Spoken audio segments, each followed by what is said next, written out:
மலர் அம்மா சமையல் யூடியூப் நேயர்களுக்கு வணக்கம். இன்றைக்கி நம்ம வீடியோவில் அரைக்கீரை சாதம் தான் செய்ய போகிறோம். ஒரு கைப்பிடி அளவுக்கு நான் அரைக்கீரை எடுத்துக்கிட்டேன். நல்லா கிள்ளி சுத்தம் பண்ணி எடுத்துக்கிட்டேன். கொத்தமல்லி கொஞ்சம், பச்சை மிளகாய் 4, தேங்காய் சின்னதாக ஒரு துண்டு எடுத்து பொடியாக நறுக்கி எடுத்துக்கிட்டேன். இஞ்சி ஒரு துண்டு. அரைக்கீரை சாதத்துக்கு சாதம் வெடித்து முன்னாடியே நான் நல்லா உதிராக எடுத்து வச்சுக்கிட்டேன். பாருங்கள், நம்ம எடுத்து வச்சுருக்கிற அரைக்கீரை, கொத்தமல்லி, தேங்காய், பச்சை மிளகாலாம் எண்ணெயில் வதக்கிக்கலாம். ஒரு 2 ஸ்பூன் எண்ணெய் ஊற்றினா போதும். எண்ணெய் காஞ்சிடுச்சு. இஞ்சி சேர்த்துக்கிறேன், தேங்காய்,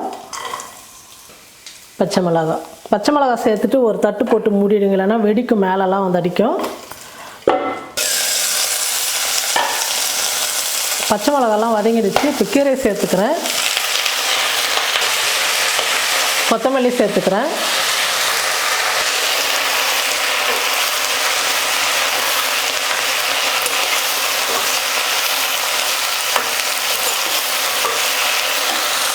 அரைக்கீரை சாதத்துக்கு புளி சின்ன நெல்லிக்காய் அளவு சேர்த்துக்கலாம். புளி போட்டால் கொஞ்சம் டேஸ்ட்டு நல்லாயிருக்கும். அரைக்கீரைக்கெலாம் புளி போட்டு தான் நம்ம கடைவோம். அதனால் சாதத்துக்கும் கொஞ்சமாக புளி சேர்த்துக்கலாம். கீரை 1 நிமிஷம் வதங்கினா போதும், அதிகம் வதங்க வேணாம். மஞ்சள் தூள் 1/4 ஸ்பூன் சேர்த்துக்கிறேன்.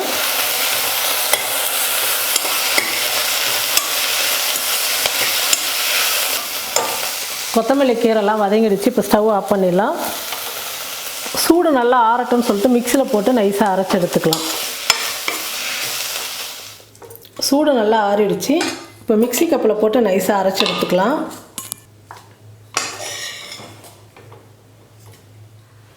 பாருங்கள், கீரை வதக்கினதை அரைச்சி எடுத்துக்கிட்டேன். கீரை வதக்கின அதே கடாயில் கீரை சாதம் தாளிச்சிக்கலாம். இப்போ ஒரு 3 ஸ்பூன் எண்ணெய் சேர்த்துக்கிறேன். எண்ணெய் காஞ்சிடுச்சு. கடுகு சேர்த்துக்கிறேன், சீரகம் கொஞ்சம், கடலைப்பருப்பு 1 ஸ்பூன், உளுத்தம்பருப்பு 1 ஸ்பூன்,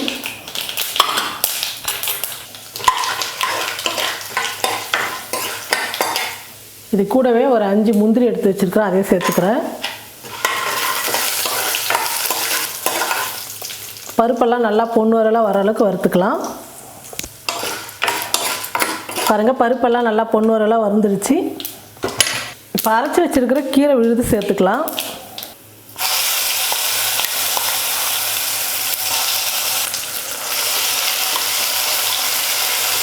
நம்ம ஏற்கனவே கீரைலாம் வதக்கினதுனால ரொம்ப நேரம் வதக்க வேணாம், கொஞ்ச நேரம் அந்த எண்ணெயில் வதக்கினா போதும். இந்த அரைச்ச மிக்ஸி கப்பில் ஒரு 2 ஸ்பூன் தண்ணி ஊற்றி அதை அலசி ஊற்றிக்கலாம்.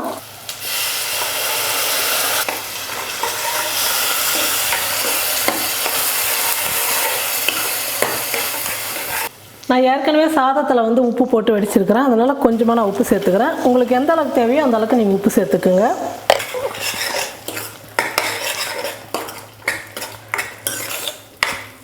உப்பு, காரம், புளிப்பு எல்லாமே கரெக்டாக இருக்குது. இப்போ நம்ம சாதம் போட்டு கலந்துக்கலாம். கொஞ்சம் கொஞ்சமாக போட்டு கலந்துங்க. அதிகமாக சாதம் போட்டால் கீரை இருக்காது, சாப்பிட்றதுக்கு நல்லா இருக்காது. ஸ்டவ் ரொம்ப குறைச்சி வச்சுட்டு சாதம் போட்டு கலந்துக்கணும்.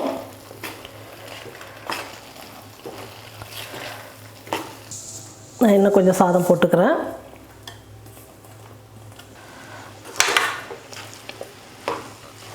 ஸ்டவ் கம்மியாக வச்சுட்டு 1 நிமிஷத்துக்கு நல்லா சாதத்தை வதக்கிக்கலாம்.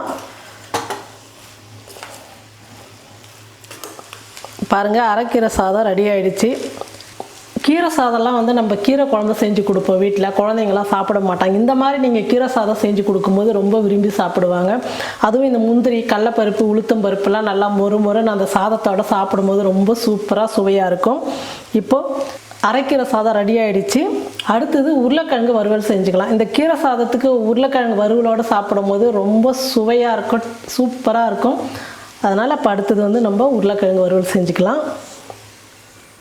உருளைக்கிழங்கு வறுவலுக்கு நான் ஒரு 1/4 கிலோ உருளைக்கிழங்கு எடுத்து சின்ன சின்ன பீஸாக கட் பண்ணி எடுத்து வச்சுருக்கிறேன். இந்த வறுவலுக்கு தோலோடு போட்டால் தான் நல்லாயிருக்கும். ஒரு கடாய் வச்சுட்ட, கடாய் நல்லா சூடு ஆகிடுச்சு. இந்த பொரியலுக்கு தேவையான அளவுக்கு எண்ணெய் சேர்த்துக்கிறேன். எண்ணெய் நல்லா காஞ்சிடுச்சு. கடுகு,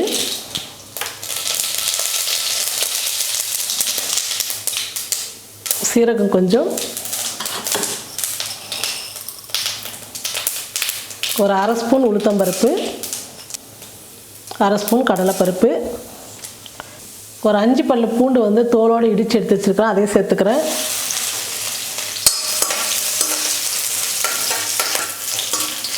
பருப்பெல்லாம் நல்லா பொன்னூரெல்லாம் வறுந்துடுச்சு. இப்போ வந்து பெருங்காயத்தூள் கொஞ்சம் சேர்த்துக்கிறேன். உருளைக்கிழங்குனாவே நம்ம பெருங்காயம் பூண்டெல்லாம் கொஞ்சம் அதிகமாக சேர்த்துக்கணும், வாயு தொல்லை இருக்காது. இப்போ எல்லாம் நல்லா வறுந்துடுச்சு. கட் பண்ணி வச்சுக்கிறேன் உருளைக்கிழங்கு சேர்த்துக்கிறேன்.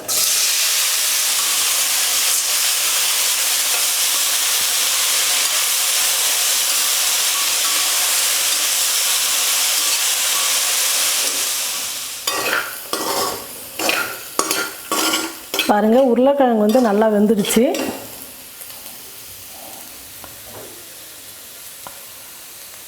நல்லா வெந்துடுச்சு பாருங்கள். இப்போ இந்த பொரியலுக்கு தேவையான அளவுக்கு உப்பு காரம்லாம் சேர்த்துக்கலாம். 1 ஸ்பூன் மிளகாத்தூள், தனியாத்தூள் அரை ஸ்பூன், சின்ன ஸ்பூனில் சேர்த்துக்கிறேன் நான். மஞ்சள் தூள் 1/4 ஸ்பூன், உப்பு தேவையான அளவுக்கு.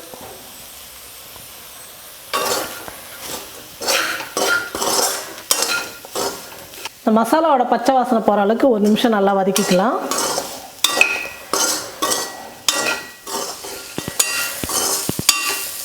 பாருங்கள், உருளைக்கிழங்கு வறுவல் ரெடி ஆகிடுச்சு. ஒன்றோட ஒன்று ஒட்டாமல் நல்லா சூப்பராக வந்துருக்கு பாருங்கள். இந்த அரைக்கீரை சாதத்துக்கு இந்த உருளைக்கிழங்கு பொரியல் ரொம்ப சூப்பராக இருக்கும். இப்போ ஸ்டவ் ஆஃப் பண்ணிடலாம். பாருங்கள், ஒரு அருமையான அரைக்கீரை சாதமும் உருளைக்கிழங்கு வறுவலும் செஞ்சிட்டோம். நீங்களும் உங்கள் வீட்டில் இந்த மாதிரி வித்தியாசமான முறையில் ஒவ்வொரு நாளைக்கு ஒவ்வொரு விதமான சாப்பாடு பொரியல் அந்த மாதிரி செஞ்சு கொடுங்க, எல்லாருக்குமே ரொம்ப பிடிக்கும். இந்த கீரை சாதம் உருளைக்கிழங்கு வறுவல் செஞ்சு பார்த்துட்டு எப்படி இருக்குன்னு சொல்லிட்டு மறக்காமல் கமெண்ட் பண்ணுங்கள், ஷேர் பண்ணுங்கள். நன்றி.